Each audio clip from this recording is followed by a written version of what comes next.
Isang Korinto Kabanata 4, hayaang ibilang kami ng isang tao ng gayon, gaya ng mga ministro ni Kristo, at mga kaitiwala ng mga hiwaga ng Diyos. Bukod dito ay kinakailangan ito sa mga kaitiwala, na matagpuang matapat ang isang tao. Ngunit sa akin ay isang napakaliit na bagay ito na mahukuman ninyo ako, o ng paghukom ng tao.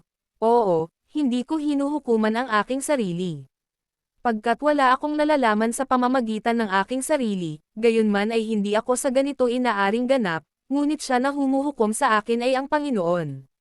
Kung gayon ay huwag humukom sa anuman bago ang panahon, hanggang sa dumating ang Panginoon, na siya ay kapwa magdadala patungo sa liwanag ng mga nakatagong bagay ng dilim, at maglalantad ng mga payo ng mga puso, at sa gayon ang bawat tao ay magkakaroon ng papuri ng Diyos.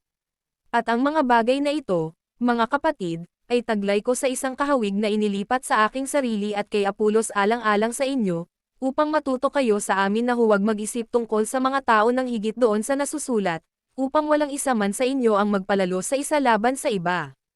Pagkat sino ba ang gumagawa sa inyong neighbor mula sa iba? At ano ba ang mayroon ka na hindi mo tinanggap?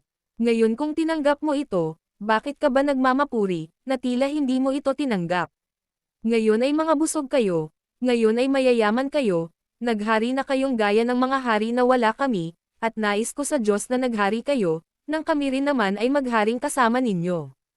Pagkat iniisip kong inilagay na ng Diyos kaming mga apostol na pinakahuli, gaya ng itinakda ito patungo sa kamatayan, pagkat kami ay ginawang isang panuurin sa sanlibutan, at sa mga anghel, at sa mga tao. Kami ay mga hanggal alang-alang kay Kristo, ngunit kayo ay marurunong kay Kristo, mahihina kami, ngunit malalakas kayo, mararangal kayo, ngunit hinahamak kami.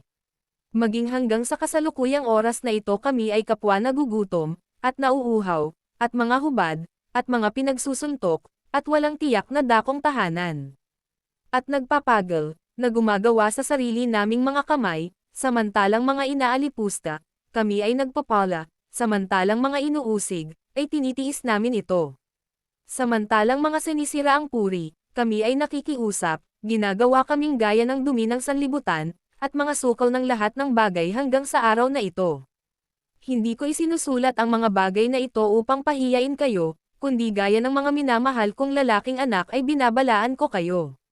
Pagkat kahit na may 10,000 mga tagapag-aral pa kayo kay Kristo, gayunman ay wala kayong maraming ama, pagkat kay Kristo Jesus ay isinilang ko na kayo sa pamamagitan ng mabuting balita. Kaya nga namamanhik ako sa inyo, maging mga tagasunod ko kayo. Sa dahilang ito ay isinugo ko sa inyo si Timotheus, na siyang minamahal kong anak, at matapat sa Panginoon, na siyang magpapaalala sa inyo ng mga daan ko na kay Kristo, gaya ng itinuturo ko sa kahit saan sa bawat simbahan. Ngayon ang ilan ay nagpapalalo, na waring hindi ako papariyan sa inyo. Ngunit papariyan ako sa inyo sa madaling panahon, kung loobin ng Panginoon, at malalaman, hindi ang pananalita nilang nagpapalalo, kundi ang kapangyarihan. Pagkat ang kaharian ng Diyos ay hindi sa salita, kundi sa kapangyarihan. Ano ba ang ibig ninyo? Papariyan ba ako sa inyo na may isang pamalo, o nasa pagmamahal, at nasa espiritu ng kaamuan?